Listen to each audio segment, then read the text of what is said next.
Venga, Julie. Juliana Baroni. Deixa eu mandar a Juliana de Julie. Vamos, Julie. Julie. Juliana Baroni. É que é Juliana Fê, de Juliana, fecha aqui. né? Juliana. Juliana Sim. Baroni. Discípula de Júlio César. Tá bom? Não sei se dá pra anotar, fiz um pequeno procedimento. Palhaça.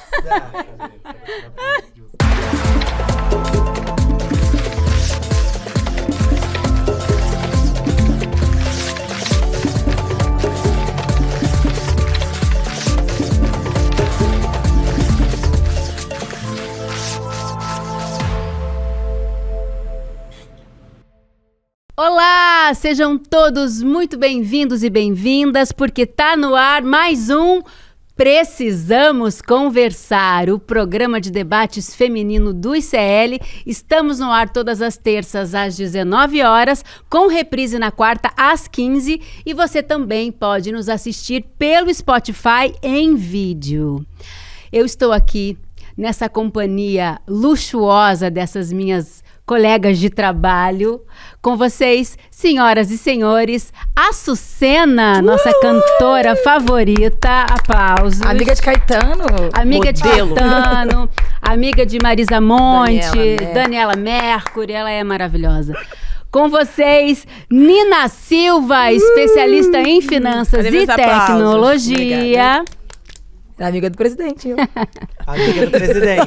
Ela é amiga do presidente, eu também sou. E daí? E também Sara Zara, nossa filósofa das redes. Ei, e mãe da Brisa. E mãe da Brisa e amiga da Ju. Bom, meninas, vamos lá começar porque o assunto é sério. Desde a semana passada que nós abemos papam. Sim, a fumacinha branca saiu da chaminé mais filmada do mundo e o conclave acabou e foi eleito Robert Prevost, o Papa Leão 14. Eu ia falar quarto, já ia começar errado. 14. O Papa Leão 14. A grande novidade, a primeira grande surpresa é que é um Papa americano. É o Papa americano. Recebeu esse meme? Eu recebi. Não é um Papa americano qualquer, é o primeiro Papa norte-americano da história da Igreja Católica. A segunda surpresa é que o Papa também é peruano.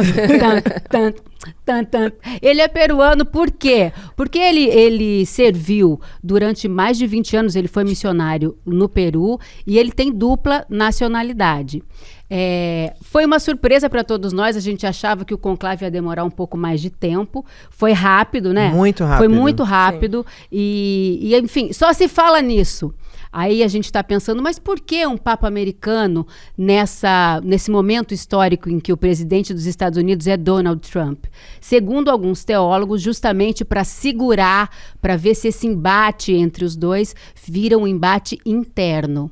A ver, não sabemos ainda porque ainda não teve nenhum embate público, a não ser alguns tweets. Diz que o Papa era muito influente, muito, como é que fala? Ativo no Twitter, influencer. No antigo Twitter, e que já falou algumas coisas contra o governo Trump, principalmente em relação à deportação, né, de estrangeiros. Mas, enfim, o mais importante para a gente aqui agora nesse debate é o seguinte: tivemos uma surpresa, duas surpresas, mas nenhuma surpresa é que nenhuma mulher participa das decisões no caso de um conclave, nenhuma mulher tem um cargo de liderança dentro da instituição da Igreja Católica, que é uma instituição totalmente arcaica que remonta ainda ao Império Romano.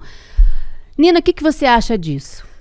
Bom, gente, começar, né, falando... Hoje, a gente falando aí de Igreja Católica, mas me deem licença, queria saudar os pretos velhos e minhas pretas velhas. Então, vou começar a falar, né, no 13 de maio, das minhas tradições, que é de matriz africana. E aí, voltando para a pauta, né? E hoje é dia de comer feijoada, hein, gente? Olha, mas Feijoada. olha, para quem ainda quem não lembra o que ela falou, é porque a gente aprendeu na escola, você que tem 40 a mais, aprendeu na escola que no dia 13 de maio de 1888, a boazinha Princesa Isabel foi lá e assinou a Lei Áurea e ninguém conta que já tinham. Agora a escola já se modernizou e essa história está sendo recontada, né? Nós estamos reaprendendo e nós já vamos falar sobre isso. Mas, por favor. É porque é o dia também do preto e da preta véia. Também. Além disso. Além do 13 de 13 maio. de sabia. maio. É importante, porque é o dia. Aí as pessoas acham que a gente está celebrando. Não, gente, não está celebrando a abolição. Aliás, a abolição da escravatura é a primeira fake news brasileira, né? Eu costumo dizer isso. Mas a gente não está celebrando nada disso. A gente está celebrando os nossos e cultuando os nossos pretos e pretas velhas, que são entidades extremamente importantes quando a gente fala de espiritualidade, de saúde, de proteção em solos brasileiros. Então, só iniciando, já que a gente está falando de espiritualidade... E para ele abrir os caminhos da nossa conversa. Para eles abrirem aqui. os caminhos e nos protegerem. E voltando, né, falando aí do Papa Leão XIV, a gente pode parecer uma novidade, ser norte-americano, mas eu acho que é quase uma pegadinha do malandro, sabe? Porque ele tem essa dupla, né, nacionalidade peruana, só que ele tem essa questão dos votos de pobreza. É muito bacana você ver a trajetória desse Papa, porque ele tem esse approach muito forte em relação a quem é da igreja, quem realmente é cristão e é um sacerdote, um cardeal, um bispo. Ele tem que ter esse voto de pobreza e estar conectado aos mais pobres. Então ele tem esse olhar muito forte. Por isso também o olhar mais forte aos imigrantes, né, às pessoas em vulnerabilidades sociais, mas tem uma dualidade, que é não falar de determinadas pautas que pareçam ser mais sensíveis à tradição da igreja, né? A tradição da pedra angular ali da Igreja Católica. Então, não tem relatos dele falando em relação, por exemplo, a LGBTQIAPN+. A pauta LGBT às vezes que ele foi questionado, ele colocou como se fosse todas as pessoas precisam ser respeitadas, todos somos filhos de Deus, né? E as questões, principalmente de pessoas trans e de pessoas gays, devem ser tratados pela sua cultura e região. Então, mas não pela instituição da igreja. Não, é como se a igreja Tivesse se eximindo, ou regionalmente ela pudesse ter determinado posicionamento e não fosse uma coisa, digamos, global, centralizado, que não é uma decisão da igreja como chefe maior como instituição da instituição igreja. mesmo. Isso. Então ele deixa aberto para...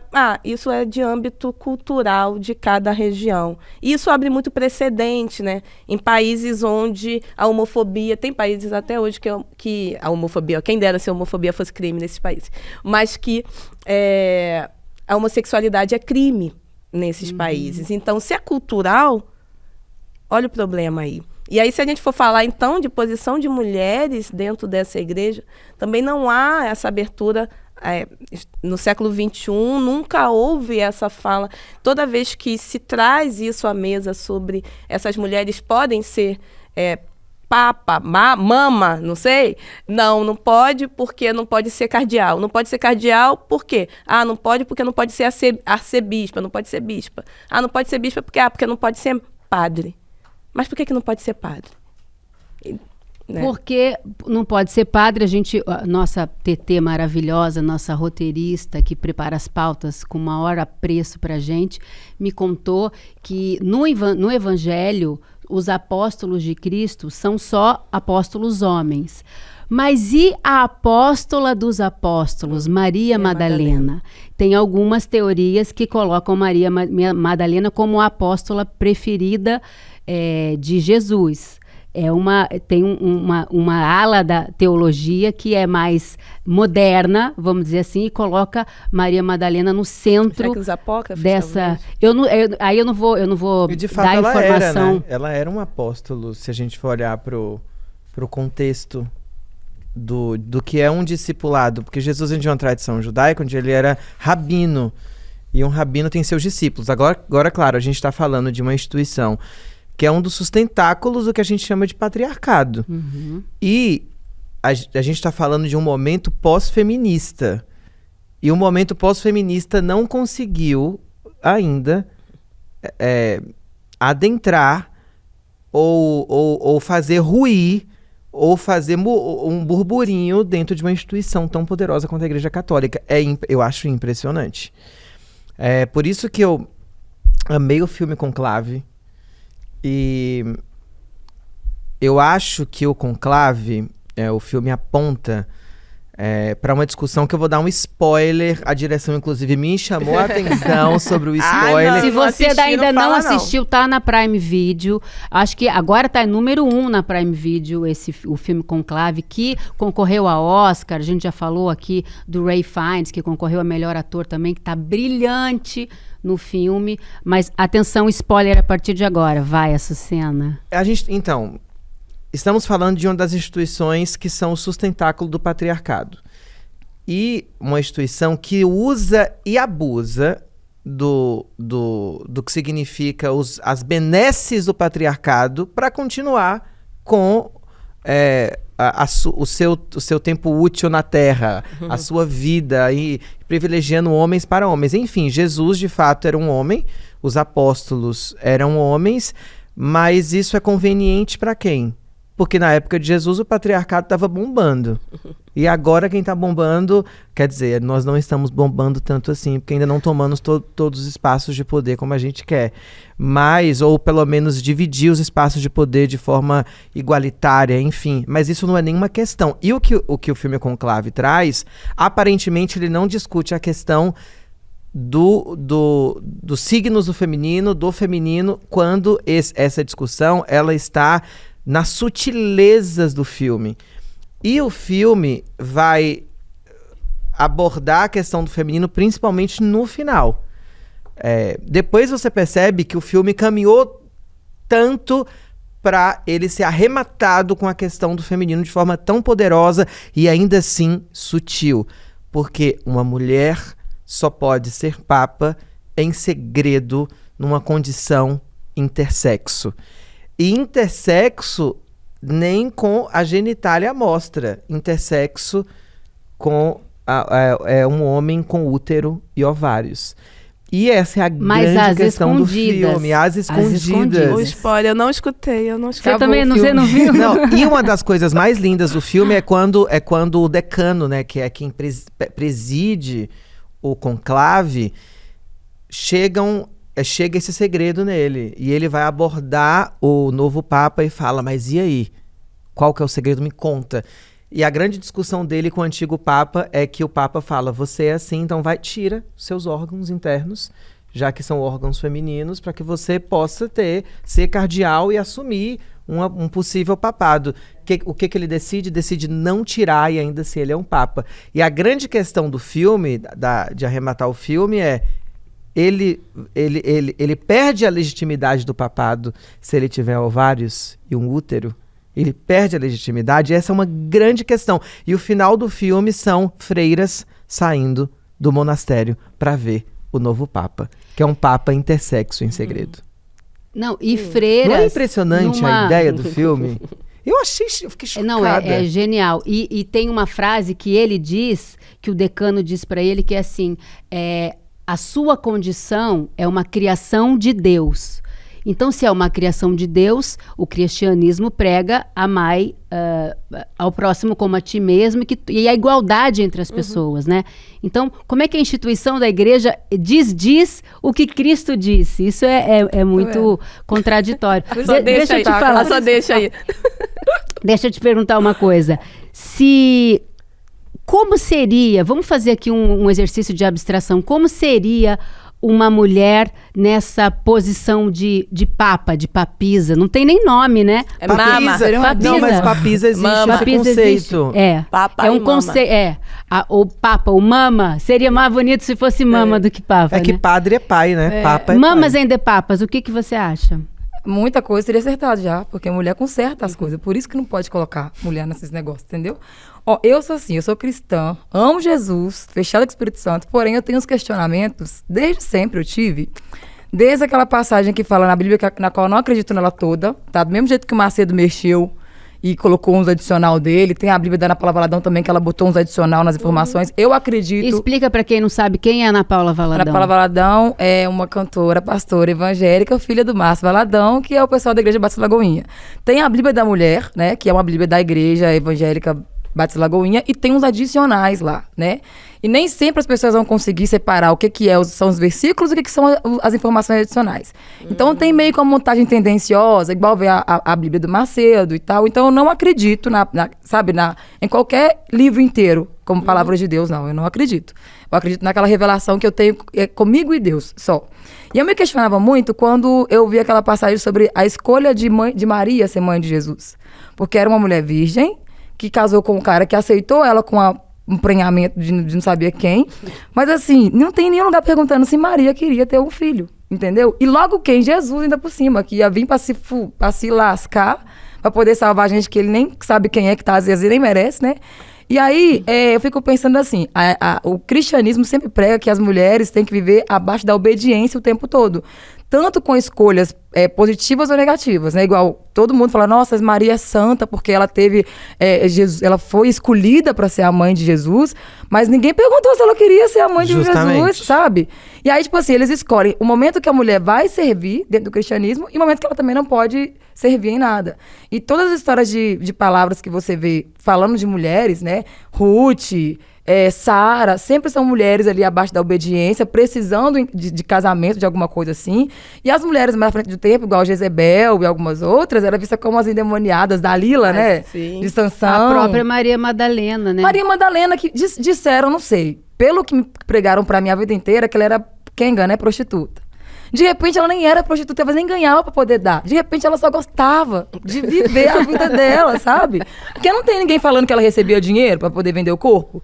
Eu ainda não vi. Se alguém conhece a palavra e já viu ela falando assim, aí, Maria vendia o corpo tanto, aí podemos dizer, prostituição. Mas, de repente, ela só, viveu, não queria ter filho, entendeu? A prostituição também pode ser um conceito de...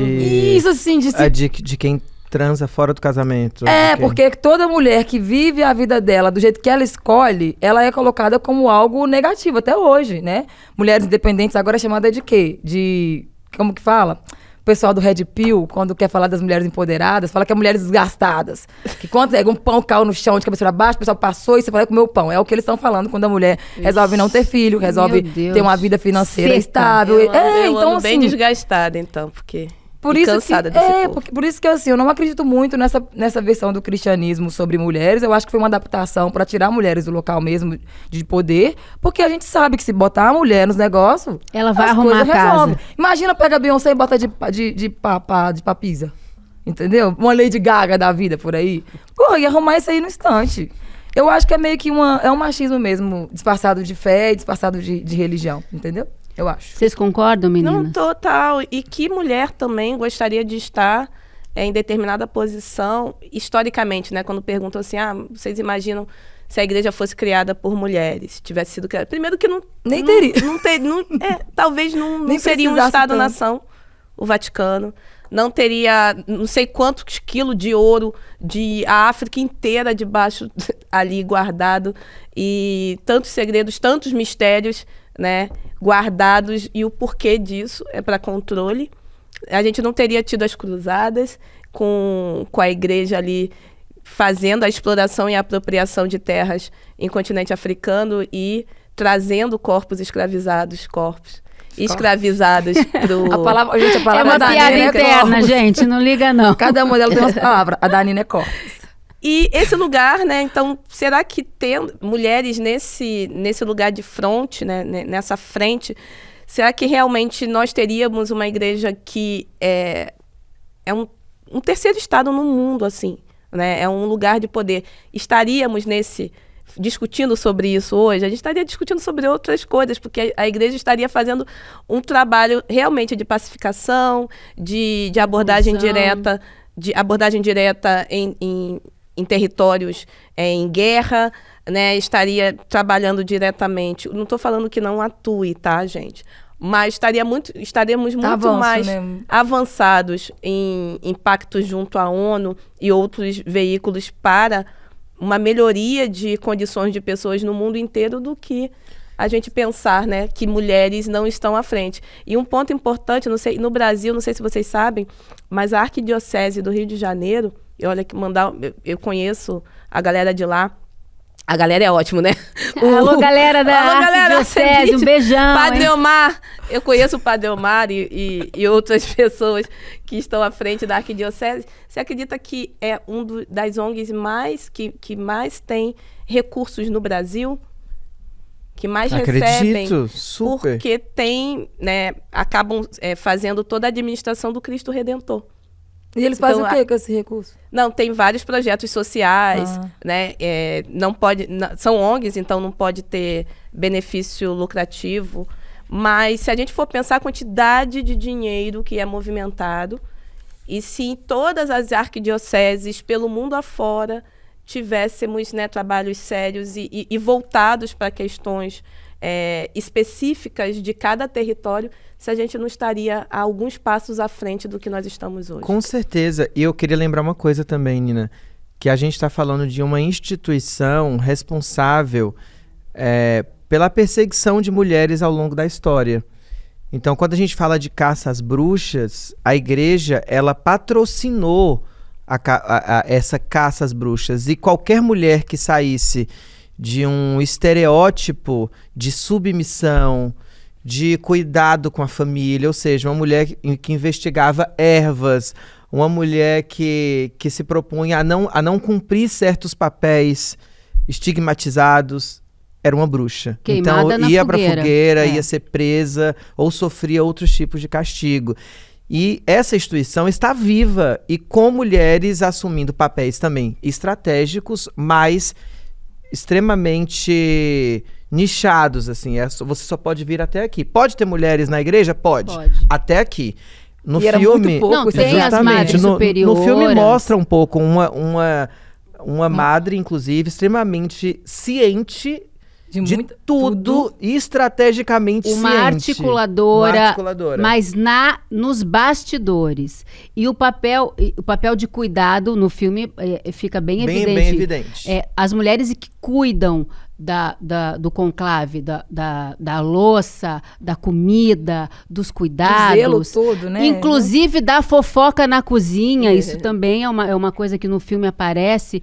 Enfim, aqueles estereótipos todos, né? Como se a gente só Mas pudesse os homens são os mais atuar. fofoqueiros, viu? Não, Os cardeais são os mais fofoqueiros. E um quer derrubar o outro, né? Bom, a gente já justamente. contou o filme inteiro. Acabou. Melhor a gente mudar de assunto. Mas muito boa a sua análise, muito bom o nosso debate aqui para pensar numa possibilidade de uma mudança, o que está muito longe de acontecer. E deixar uma questão para a igreja, assim, eu acho que é uma questão que a gente precisa fazer para a igreja. É como reparar esse mal que a igreja causou às mulheres. Então é uma questão que a gente precisa fazer para essa instituição. E é uma questão numérica também, né? Porque são 1,3 bilhão de fiéis da Igreja Católica em todo o mundo. Mais da metade disso são mulheres, né? Bom, por falar em mulheres, agora eu vou entrar num assunto muito delicado, mas atual. Infelizmente, acontece muito mais do que a gente imagina, que é a questão de racismo nas escolas. O que acontece? Muitas escolas de elite acabam abrindo teste para bolsa e pessoas que não têm recurso para pagar aquele colégio acabam entrando nessa escola e têm uma oportunidade de estudar em escolas boas e tal, mas as escolas se preparam para oferecer bolsas, mas nem sempre se preparam para receber bem esses alunos que são de uma classe social diferente e de uma raça diferente também. Vamos falar sobre racismo nas escolas, né? Na última semana, no último dia 29 de abril, uma menina foi encontrada desmaiada no banheiro da escola Mackenzie, aqui em São Paulo, que fica em Higienópolis, um bairro de elite aqui, da capital de São Paulo. E aí ligaram para a mãe dela, ela foi socorrida e o relato da mãe é o seguinte, que ela vinha há mais de um ano sofrendo bullying na escola, não só pela raça, que é uma menina negra, mas também uma menina lésbica. Então, desde o primeiro dia de aula, ela está sofrendo racismo, não fez amizade nessa escola. E chegava em casa muito triste. Segundo a família, eles foram até a escola conversar algumas vezes. A escola foi omissa, não tomou nenhuma atitude, segundo a família. A escola também se pronunciou, disse que está disponível para ajudar no que for preciso e tal. Mas aí vem à tona essa questão, né? E quando a mãe foi socorrer a menina, ela falava assim, meio desacordada, dizendo: eu não aguento mais esse lugar, eu não aguento mais essa escola. Infelizmente, isso é uma coisa que acontece muito. A sociedade ainda não está preparada para lidar com isso. Eu acho que tem a ver também com a criação dos nossos filhos. A gente tem que educar crianças para receberem bem os diferentes. Mas eu queria perguntar, do ponto de vista de depoimento pessoal mesmo, eu sei que você, Nina, foi bolsista de escola durante um período da tua vida, e eu queria saber como é que foi essa experiência de ser bolsista para você, se você sofreu racismo, como é que você lidou com isso, você e sua família? Vocês não querem chorar hoje não, né? Não, nem vou chegar nesse âmbito, mas vivi minha vida escolar inteira em escola particular, que eu chamo de escola de branco, né? De branco pobre, porque era aquela escola melhorzinha do bairro, sabe? Mas é um pouquinho melhor que a escola pública, né? Que hoje em dia estaria ali em torno, vamos dizer, de uns R$500, R$700.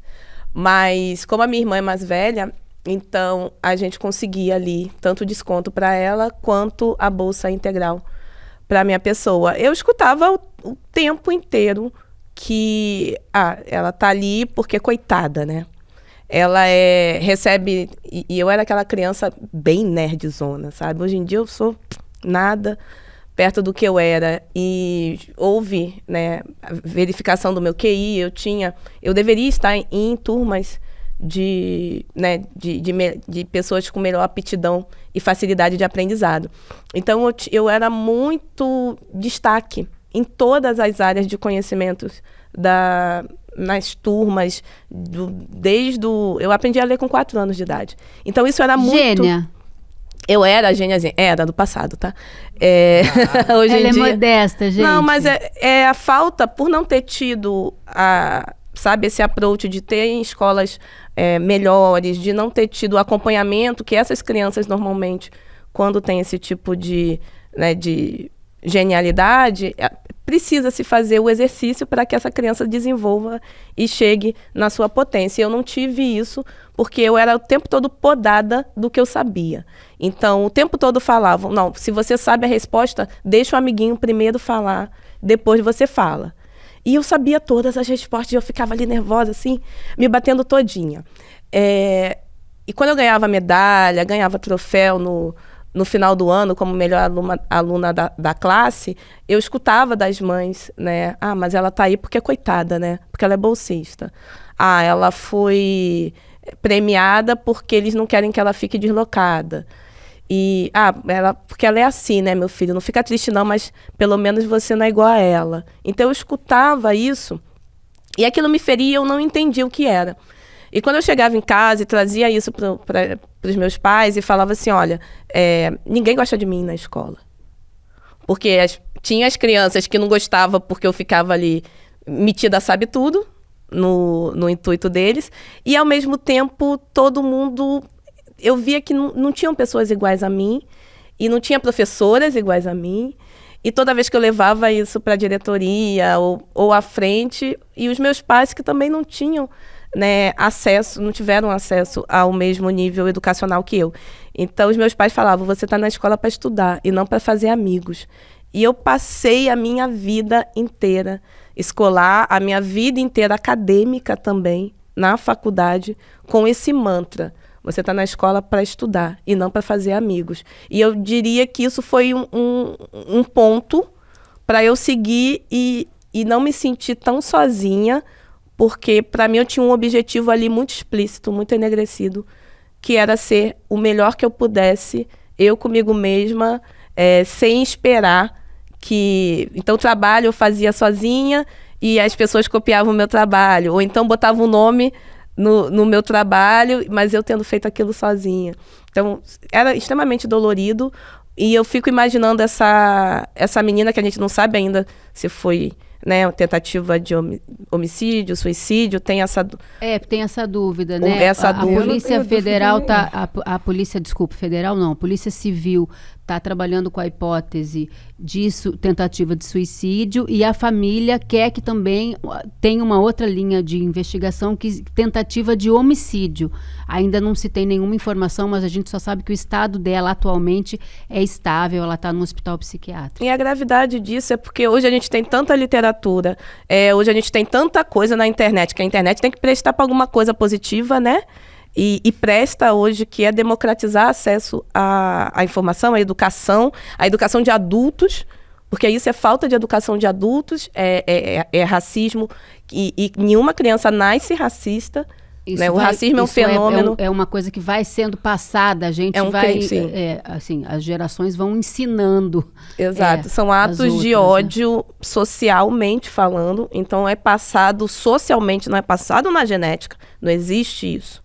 Então, a criança que xinga a outra, ela escutou dentro de casa esse xingamento. Ah, mas aí tá na internet. Mas então você não combateu aquilo dentro de casa. E achar que é a escola que vai... E tem essa coisa também de falar assim, a escola... Então, na escola a gente hoje tem leis, né, que obrigam o ensino da 10.625, 11.000... eu vou lembrar direitinho, que agora eu tô... um pouco emocionada, mas existem leis que da história de África, dos afrodescendentes e da população indígena. É obrigatório, segundo lei, nós termos esses ensinamentos dentro das escolas, em diferentes níveis de ensino. E se não está sendo feito, é porque não está sendo cumprido a ementa básica de educação no Brasil. E isso poderia estar salvando vidas. Sejam vidas que são ceifadas por outros, né, por homicídio, sejam também a nossa saúde e a nossa, vivência psicológica, que a gente morre também a cada dia quando a gente vivencia esses ambientes hostis. Então, para mim, esse lugar, e falar disso no 13 de maio, né, nessa falsa abolição dessa... a gente achar que chegar numa escola dessa, o mito da democracia racial, por mais que a gente chame de mito, ainda é vigente na nossa sociedade. Extremamente. E é interessante que o bairro de Higienópolis protagoniza um segundo caso público de racismo. Foi no Shopping Higienópolis há menos de um mês e agora no Colégio Mackenzie. O que diz muito sobre até o nome do bairro, né? Que tem uma política de higienismo pujante, porque ainda está acontecendo. E é uma questão também que eu queria deixar para... A Nina colocou, né? Uma falsa abolição. Mas é falsa abolição ou abolição inconclusa? Porque eu ouvi muito esse debate, né? Das duas coisas. E a outra é que quais respostas essas instituições estão dando para casos como esse? E como que a gente, enquanto sociedade, a gente pode impactar essas escolas, essas instituições, os shoppings, os Carrefours da vida, que matam e deixam corpos ali escondidos. Entre as gôndolas. Justamente. Então, quais respostas a gente, enquanto sociedade, precisa dar para instituições como essa? Porque uma pessoa, ela comete suicídio nessas circunstâncias porque ela está sendo suicidada. É um espaço insalubre à saúde mental dela, à vida dela. E é muito absurdo a gente não responder com rigor um caso como esse. De uma adolescente numa instituição de ensino como o Mackenzie, que é uma instituição, inclusive, que leva quase que uma medalha de condecoração por ser uma grande instituição de ensino brasileira e uma escola presbiteriana. Justamente, um carimbo de excelência. Uma instituição presbiteriana. Então, assim, Mackenzie, qual que é a resposta, enquanto uma instituição presbiteriana cristã que vocês estão dando para esse caso que é da maior importância. Ô, Sara, eu queria ouvir o seu depoimento pessoal. Você tem uma filha de 14 anos. Vocês passaram por alguma situação de racismo em alguma escola? Você tem algum depoimento que você queira compartilhar com a gente? Não, até que O que, que você pensa sobre esse caso específico? Na escola não, porque a Brisa, ela sempre estudou em escola pública. E aí agora, inclusive, ela começou hoje numa escola que é particular. E um dos motivos que eu não consegui nem perguntar se essa escola tinha bolsa foi justamente pensando em como que o bolsista enfrenta o dia a dia na escola hoje, entendeu? E eu estou evitando réu primário, porque pra mim eu acho que é fogo dos racistas mesmo, sabe? Eu aprendi, eu tenho muita paciência, porque eu aprendi o seguinte: eu divido o racismo, eu aprendi a dividir ele. Eu sei que tem o racismo estrutural, que são movimentos que as pessoas vão fazer no dia a dia, porque a vida ensinou ela a ser assim, então vai ter que fazer aquele ajuste. De repente você fala uma coisa, Juliana, que você não é racista, mas o que você disse colabora com o sistema. Então, de Pela repente, ignorância, né? Isso, né? Então eu dividi o que é o racismo estrutural e o que é o proposital. E aí, na escola, o que aconteceu na Mackenzie, eu não acredito em nenhum momento, nem hipótese alguma que tenha sido tentativa de suicídio, porque existe, eu conheço pouco sobre a questão de saúde mental, mas existe uma trava no cérebro do ser humano, quando ele vai cometer algo contra si mesmo causador, ela automaticamente se trava. Então é impossível que uma menina coloque um saco na cabeça, coloque uma corda para tentar puxar e se matar, porque isso não existe a possibilidade. Nem ser a pessoa mais idiota do mundo, né? Então pronto. Agora outra coisa. Essa escola, por isso eu falei aquele dia que eu ainda sou contra não ter celular nas escolas, justamente porque vida de pessoas pretas depende de comunicação. Se essa menina tivesse com o celular na hora, será que ela conseguiria pedir um socorro mais rápido? Porque se esses capetas dessas crianças... Porque pra mim é um bando de demônio... Desculpa, tá? É um bando de demônio que aprende a viver no inferno em casa, a ponto de reproduzir isso na escola. Conseguiu arrastar essa criança pro banheiro e fazer isso tudo com ela, a ponto de deixar ela desacordada... Cadê o tal do inspetor que fica ali vigiando perto do banheiro, na área social das crianças, que não apareceu? Não, tem muita coisa que ainda não foi explicada nessa história. E não vai ser, porque ninguém vai cobrar esse tipo de explicação. Deixa eu só dar um serviço. Tem uma coisa que chama Centro de Valorização da Vida, que o número é 188. Então, se você está passando por algum problema psicológico, quer conversar, nesse Centro de Valorização da Vida, tem voluntários que atendem essas ligações durante 24 horas. Então, você pode ligar 188 e troca uma ideia. Se você está em alguma situação de dificuldade, de desespero, você vai ser prontamente atendido ali, tá bom? E deveria ter também um centro de 190, para quando alguém quiser fazer uma merda dessa, ligar primeiro para poder ver que tipo de crime que eu vou cometer agora, né? Porque é absurdo demais. Mas concluindo, eu acredito que a Mackenzie está sendo omissa pra caramba, tá? Eles fizeram uma nota porca lá, falaram bem porcamente mesmo sobre o assunto. E também tem outra coisa, Juliana, quando uma mãe coloca um filho na escola, sendo ele bolsista ou sendo criança negra, né? Ou sendo uma criança que vai pagar igual as outras, leva muito em consideração também a cor da mãe.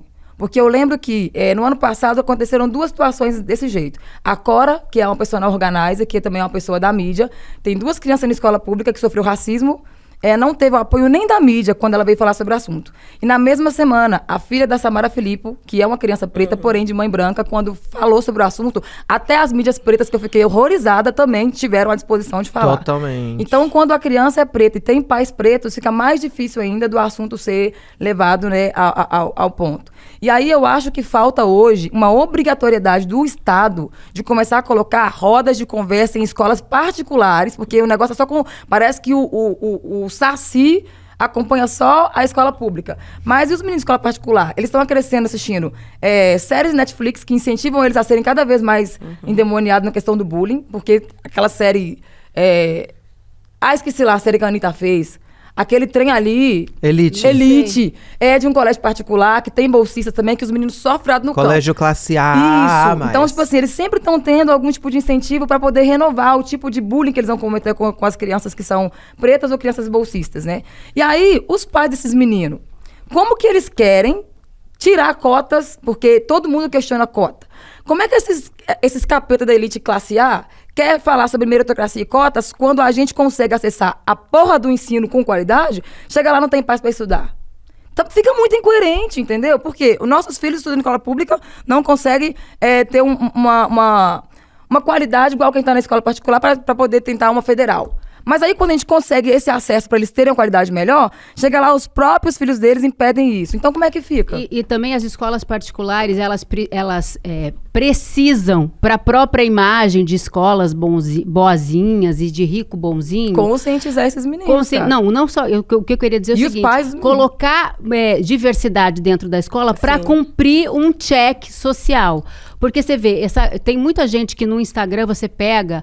Nossa, mas... São de uma empatia maravilhosa. Todas as causas, bota hashtag de uma coisa, hashtag de outra. Mas, na prática, não estão fazendo a sua parte, né? Quando você está falando da Samara Filipe, que é uma mulher branca, que eu conheci, trabalhei bastante com ela, já fui madrasta da Samara Filipe numa novela. E ela só descobriu essa... Porque é uma coisa, eu estou falando como mulher branca, né? A gente não... Por mais que eu estude... Eu nunca vou sentir na pele o que vocês sentem. Uhum. Eu posso ter empatia. Mas, no caso da Samara Filipe, quando ela viu as filhas sofrendo preconceito, abriu um universo dentro da cabeça dela, que foi mais ou menos o que aconteceu comigo a partir desse livro aqui da Djamila Ribeiro, que é o Pequeno Manual Antirracista. Eu comecei o meu letramento racial por aqui, é muito básico, é muito iniciativo, se você nunca parou para pensar sobre isso, e às vezes incômodo, tá? Para quem é branco e prefere dizer não, é racista, mas eu não sou racista. Porque ele cutuca na ferida mesmo. Quando porque os brancos não estão acostumados a se racializar, né? Exatamente. Tipo, Tem pessoa que se incomoda de chamar ela de branco. Não, mas Tem gente que se incomoda de ser chamada de branco.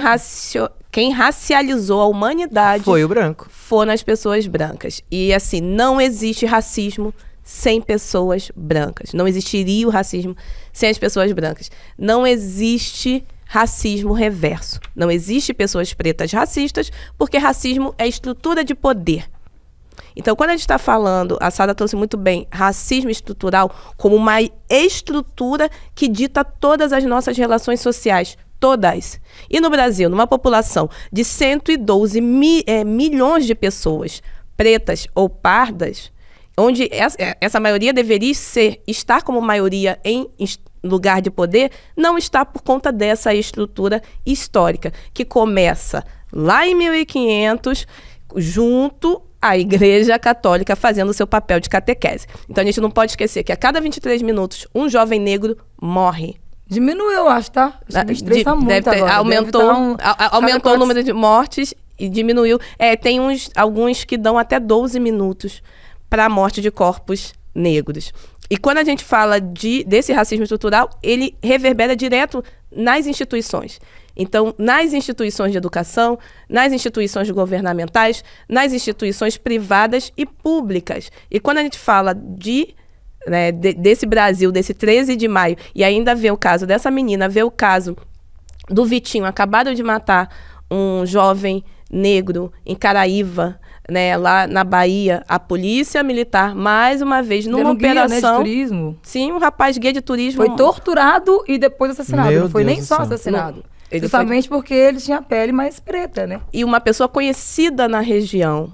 Então, esse jovem negro, quando a gente fala do patriarcado, a gente está falando do homem branco cisgênero. Porque esse menino negro, ele não tem lugar também social. Ele não tem lugar em estrutura de poder porque ele está sendo alvo o tempo todo. Seja alvo do racismo do nosso dia a dia, seja alvo do genocídio da população preta, que reverbera até hoje. É a única população no mundo que sofre um genocídio desde que mundo é mundo e que não há uma pauta global de discussão como acabar com a guerra, que não é fria, é uma guerra quente que corpos negros sofrem diariamente.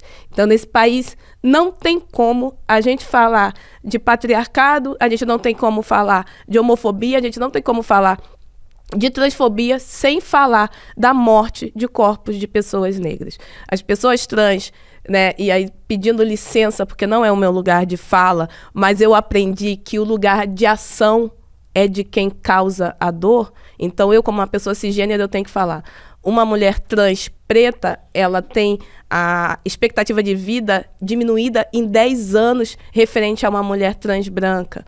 Então, por que não são interseccionalidades? É ponto de partida para o extermínio de pessoas de manutenção e vulnerabilidade social. Então, a gente precisa, sim, pautar a raça primeiro em todas as nossas discussões. É sem contar que o racismo, ele mata, mas só vítima. Você não vê racista morrendo. Você vê só a pessoa que é vítima morrendo, entendeu? Por isso que eu sou a favor do Batman Black. Eu já falei. Tinha que ter um Batman Black para poder resolver esse negócio, até o Estado tentar fazer alguma coisa para ajudar. Mas quando eu falo, ninguém me escuta, então... Olha, gente, a Angela Davis diz que não basta não ser racista, é preciso ser antirracista. E a Djamila diz, complementando isso, que reconhecer o racismo é a melhor forma de combatê-lo. Estamos aqui para aprender. Às vezes temos que passar, assim, mulheres brancas, homens brancos, por um constrangimento pedagógico, porque faz parte do aprendizado. A nova geração, a geração da minha filha, por exemplo, já está dando um banho na minha, porque já estão aprendendo os termos certos, a colocação certa, o convívio, pelo menos o esperado, dentro da minha bolha, eu estou falando, né? Elas estão muito mais conscientes das diferenças e acolhendo muito mais. Então, esse é um assunto que é difícil da gente falar, mas... Tem uma mulher trans, ó. É importante, tem uma mulher né? trans, que é a Renata Carvalho, que ela fala assim, ó. Quando você sofrer transfobia, você repassa o constrangimento. Mesma coisa para os racistas, né? O constrangimento não tem que ficar com a gente. A gente tem que devolver o constrangimento. É difícil, mas a gente vai aprender. E não é favor. Eu fico embasbacada como gente branca acha que é favor lutar contra o racismo, né? Porque assim, eles inventaram um trem deles, meteram a gente, racializaram o mundo inteiro. E isso, né, tem consequências diretas em relação ao que acontece com falta de incentivo a pessoas negras no mercado de trabalho, nas relações públicas e privadas, e ainda acha, não, mas eu sou aliado, eu sou aliada.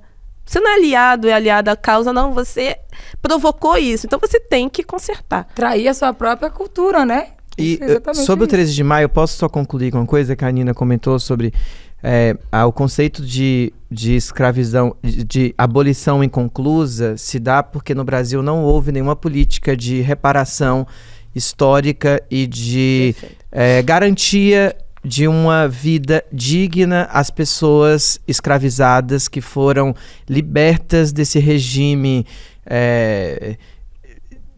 horrível, não teve divisão de terror, de terra, não teve educação, não teve acolhimento, não teve dinheiro. Elas ficaram, não, dinheiro teve sim para os senhores de escravos. Para os senhores de escravos. Então é um absurdo tudo. Não teve emprego, não teve nada, não teve nenhuma estruturação para aquilo, para que as pessoas tivessem dignidade, minimamente dignidade. Então a gente chama de abolição inconclusa justamente porque não houve política de Estado que desse dignidade às pessoas que foram escravizadas. Bom, vocês estão ouvindo, agora eu vou mudar radicalmente de assunto, vocês vão me achar a coisa mais louca do mundo, mas é que o assunto merece esse destaque. Vocês estão ouvindo um bebezinho chorar?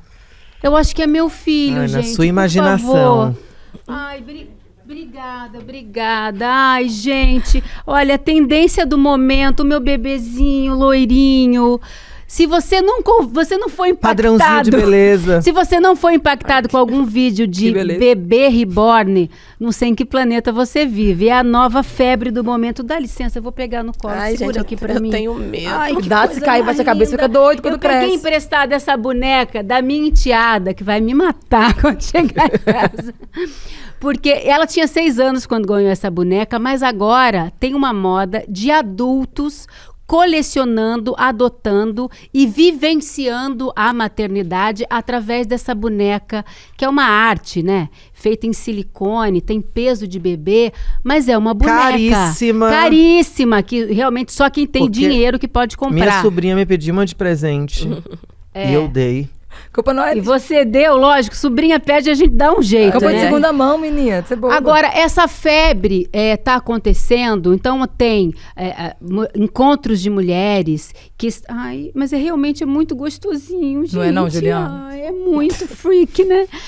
Um encontro de mulheres que se reúnem para fazer parto, para fazer batizado, para fazer festa de aniversário das bonecas.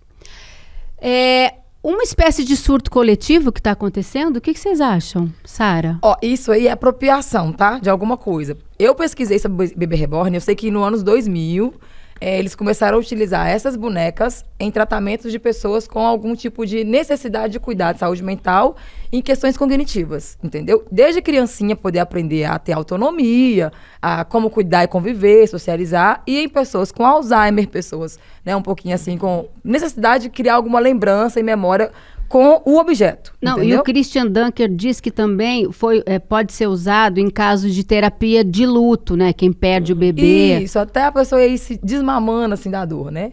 Agora, o que tá acontecendo pra mim, principalmente no Ibirapuera, é uma pataquada, é uma falta de serviço, é uma pessoa que não tem uns 3 empregos, que não tá lutando nem pela 6 por 1, porque não conhece o que é trabalhar o dia inteiro, chegar em casa. E por que não fala de uma vez, gente, eu queria ser mãe, mas eu não tô com vontade de ter que ficar aguentando menino, dando comida de verdade, fazendo um monte de coisa.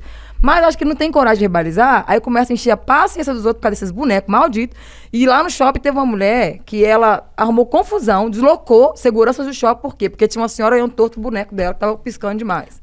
Em Santo André, uma senhora ligou na delegacia, denunciou, porque o filho bateu no irmão mais novo. Quando foi ver, é porque o menino ficou nervoso, pegou a boneca e jogou na parede, entendeu? Ai, ela denunciou o filho? Era boneco. Na hora que a polícia chegou lá pra fazer aí é que tá. Uma coisa é a questão terapêutica, uma coisa é a boneca da minha enteada de 6 anos, que sabe que é uma boneca. Ela não, durante a brincadeira, o mundo da fantasia, a criança faz faz chorinho do neném e entra no mundo da fantasia e cria uma história. Mas depois ela faz assim, ó, e ela não tá machucando, ela não vai ser denunciada. Vai te bater, não pode. Ela não vai ser denunciada por maus tratos. Ela enjoou de brincar com a boneca. E parece que é isso que está acontecendo com algumas pessoas. Não, sabe o que é pior, Ju? Para ter um filho, tem uma hora que, cara, não é fácil. A criança faz cocô, ela vomita, ela acorda de madrugada. Você não tem como enjoar de brincar com a sua boneca real, né? Fora que também é muito caro, enfim. O que vocês acham dessa loucura? Cara, quando inclusive eu comprei para minha sobrinha, faz uns 2 anos, não tava essa febre ainda, generalizada de pessoas adultas comprando essas bonecas, porque são bonecas, né? Não vou nem chamar de bebê reborn, são bonecas. Sim. E eu não sei, eu acho que eu ainda tô ruminando o tipo de relação que a gente está construindo no mundo pós-rede social, pós-internet. Acho que aquela série Black Mirror faz um grande serviço crítico para a humanidade, inclusive, porque não assisti a última temporada, vou assistir depois desse papo, desse assunto. Mas tem um episódio do boneco, você lembra? Tem um episódio que é o seguinte, é bem lembrado, que a mulher perde o marido, e aí ela compra um boneco, que é um robô, na verdade, e projeta o marido naquele robô, sim. que é o que muitas mulheres estão fazendo. Porque se você chega perto, é claro, tem textura de criança, mas você olha, e os olhos? Os olhos, eles denunciam que não há alma, não há indivíduo, não há temperatura. Então, é uma espécie de loucura, né? Eu ia perguntar para a Nina, será que nós vamos inventar completamente as nossas relações humanas também a partir de agora? Esse é o medo, né? As pessoas têm medo de relações profundas, que é o chamado, que a gente chama hoje de relações líquidas, né? Estamos numa sociedade de relações líquidas, onde as pessoas querem um imediatismo perante as outras. Então, na minha relação afetiva, eu quero ser cuidada, quero isso, quero A, B, C e D, mas também não quero ser cobrada de determinadas coisas. Na minha relação de amizade, eu quero ajuda, mas também não quero ajudar, né? Não tenho tempo para ajudar. As pessoas estão cada vez mais imediatistas e também numa sociedade de consumo muito explícita. E esse lugar do consumo e das relações descartáveis, é muito mais fácil eu ter um filho que não vai chorar na hora que eu não queira que ele chore, né? É muito fácil eu ter um namorado avatar na internet que não vai me dar uma rejeição que eu não sei lidar. Então, o problema são camadas muito mais profundas, que a gente tem que ter também um cuidado de... né, a gente vê muito, a gente ri, lógico, mas me dá muito medo também de qual fundo psicológico, eu não sou terapeuta para saber, mas de que fundo psicológico vem esse vazio. Falta de serviço. Não, Né? e uma fragmentação Falta de profunda, porque a gente está perdendo uma ideia de coletividade. Então a gente fragmentou tudo, a gente fragmentou as relações, ou seja, o meu colega de escola é colega de escola, meu colega de trabalho é colega de trabalho. E aí, além de tudo, você tocou no assunto fundamental, que tem alguns conceitos que estão sendo trabalhados, que é de uberização das relações trabalhistas ou de tinderização das relações afetivas, ou seja, é um iFood, você chega para escolher um amor, então não gostei desse, aí se você aprofunda um pouquinho e tem um incômodo, não, eu tenho uma opção, um cardápio maravilhoso de homens ou de mulheres com os quais eu possa lidar. Então não aprofunda. Eu vivo um relacionamento hoje, depois dos meus 30 anos, eu comecei a namorar pela primeira vez. E um relacionamento, ele não é só alegria e felicidade e afetos e delícias. O relacionamento... A maternidade também não. Também, mas é sobre isso. Eu amei o viés que a Nina trouxe de que nós não estamos conseguindo, ou com medo, na verdade eu acho que é mais um medo de aprofundar em relações reais. E as relações reais, elas são difíceis. As relações reais, elas são relações de encarar o nosso espelho no outro. O outro não é só o outro também. O outro é um espelhamento do que é a sociedade e do que é nós mesmos. E a gente tem medo. Cara, não é simples. Eu lembro da Viviane Mosé falando que felicidade é uma utopia, felicidade não existe, é um lugar onde a gente mira. Ela não chega nunca, que a gente vai viver momentos de alegria, ou seja, a gente pensa o Caribe, mas esquece que no Caribe vai ter um mosquito. E de repente aquela felicidade inteira... aqui. Justamente, do lado. Então... Ô, Açucena, mas sabe o que é? As pessoas hoje estão falando que a terapia em dia. É questão de hoje, todo mundo quer falar E na não rede que tá. faz terapia. A pessoa não quer chegar no terapeuta e falar, de fato, o que ela tem de problema para o terapeuta ajudar. Aí vai lá, pega uma conversinha de coach que vê na internet, vai lá e fala um problema que não existe na cabeça dela, mas o que realmente dói, ela não quer mexer. Então tem que incentivar as pessoas a parar de se caçar assunto com coisa que não precisa e deslocar todo um ambiente, um movimento por causa da cabeça dela e ir, de fato, cuidar da questão da mente. Tem entendeu? uma sensação de pertencimento, que eu acho que esses grupos que se reúnem como mães de bebê reborn, e como tá na moda, é uma trend, a pessoa que não se insere em lugar nenhum, fala, Todo mundo não, tem agora eu vou espaço. comprar uma boneca e vou me inserir num grupo social para pertencer a algo ou a alguém, mesmo que seja um objeto e não uma E pessoa. tem alguns outros fenômenos que a gente vê, mas que a gente também tem que ter cuidado, porque homens, por exemplo, que colecionam bonequinhos e tal, e acham e conversam com aquele bonequinho e acham que aquele bonequinho é basicamente, sou pai do bonequinho de coleção. A gente precisa também entender que fundo é esse de necessidade. Quando a gente traz que a internet, ela pode ser ótima, mas também as redes sociais, ela tá aí pro saci trabalhar, como diz a Sara, a gente vê que a galera tá ganhando dinheiro, né, Em cima de qualquer coisa. em cima de qualquer coisa, até em cima disso que pode ser uma disfunção social. E essa disfunção social, por quê? Porque tem gente gastando, gente, de 300 a 12 mil reais um bebê reborn. Fora um enxoval. A mulher foi buscar essa miséria desse enxoval lá em Miami pro boneco, gente. Tem gente... não é possível. Isso é um problema novo, pelo amor de 40, Deus. é mais ou menos calamidade 40 pública. mil reais. White people problem. Então, esse era um ponto que eu não queria falar, né? Já estão me chamando de racista reversa tem um tempo no ICL. Mas tu não vê mulher preta fazendo isso porque a gente tem que lidar com as necessidades da vida real. Então, reborn de 14 anos, hein, cara? Eu tenho uma reborn, eu também tenho uma de 11 que tá me dando, olha, uma canseira. Nina, você falou em CL e eu queria aproveitar para falar para as pessoas que lançou agora um novo curso na plataforma do Instituto Conhecimento Liberta, que é uma plataforma que tem mais de 300 cursos, com a Maria Ribeiro, que fala sobre 10 minutos sobre o racismo. E dentro dessa trilha, isso é uma introdução, obviamente, em 10 minutos você não vai aprofundar nenhum tema, mas é uma introdução, assim como o livro da Djamila, para você fazer a trilha sobre racismo estrutural que tem dentro do ICL. Eu acho que é um assunto que vale a pena a gente se aprofundar. Tem aula com a própria Nina, tem aula com o Gessé, tem uma aula com o pastor Pastor Davi. Henrique Vieira, com Frei Davi. Então, acho que vale muito a pena se você quiser se inscrever no ICL e ajudar, porque a gente aqui faz um jornalismo sem patrocínio, sem monetização. O nosso programa não tem patrocínio também. Um jeito de você patrocinar o ICL é também se inscrevendo aqui, ó. Agora tem um QR Code aparecendo aqui embaixo para você. Se você quiser agora, entra, se inscreve e você ainda vai aprender muito. Além de ajudar o jornalismo independente do ICL, você vai poder fazer mais de 300 cursos, dentre eles essa trilha sobre racismo estrutural que eu recomendo muito, vale muito a pena. Posso pedir, já que a gente está no momento jabá, né, e falando de racismo, a gente precisa consumir de escritores negros, a gente precisa consumir conteúdo de pessoas negras. Então, menina, não sei por onde começar. Comece a seguir pessoas influenciadoras de relevância, não os irrelevantes, como fala o meu amigo Will, né?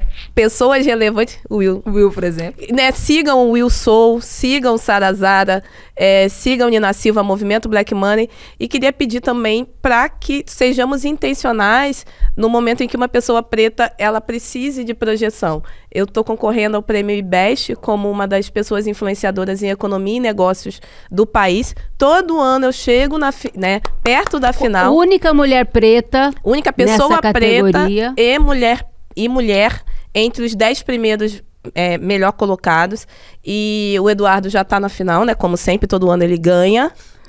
Ainda bem que é meu amigo, mas é um homem branco, né? Então e todos os outros são homens brancos que estão acima de mim, ranqueados no momento. Então vou pedir para vocês, Prêmio IBEST tá lá no meu Instagram, no meu LinkedIn também, votem até não sei que dia de junho, porque não é possível que pessoas pretas só tenham que falar sobre questão racial. Não é possível que mulheres só tenham que falar sobre questão de gênero. Eu sou uma especialista em economia, eu sou uma especialista em negócios e tenho muito a falar, mas eu quero também que pessoas brancas tenham essa intencionalidade de ter símbolos negros, de ter símbolos trans, de ter símbolos gays, de ter mulheres em admiração nos seus campos de trabalho. E não somente, vou escutar a Ju para saber mais de gênero, ou escutar a Sara para saber mais sobre influência negra na internet. Não, vá ao espetáculo da Sara para ver a Sara. Vá ao espetáculo da Açucena, não para ouvir a Açucena. E não há uma voz de uma mulher trans. Isso ela já é. E isso só engrandece esses momentos. Então, por favor, votem em mim. Vamos fazer o mutirão, todo mundo votando na Nina. Gente, infelizmente, esse programa termina aqui. Foi um papo maravilhoso. Eu tenho recebido muitas mensagens de pessoas dizendo, olha, é a mesa mais diversa de debate femininos de toda a programação do Brasil. Eu também acho, não é à toa que a gente está aqui no ICL toda terça-feira esperando vocês, tá bom? Um beijo enorme e até a semana que vem. É o Papo Americano. É o Papo Americano. E o bebê reborn. Tá muito maluco esse programa hoje. A Paquita trouxe o filho. A Paquita trouxe o filho. Feio da porra dele. Faltam apenas 2 dias para a aula inaugural de lançamento da segunda turma da pós-ICL. Eu quero te convidar a refletir comigo. Por que as elites odeiam o povo brasileiro? E como elas se organizam historicamente para impedir que o povo tenha acesso à verdadeira soberania? No dia 15 de maio, às 20 horas, ao vivo. Você sabe qual é a diferença entre informação e conhecimento? Uma informação é um fato dado sobre algo ou alguém. O conhecimento é a capacidade de interpretar e analisar criticamente uma informação.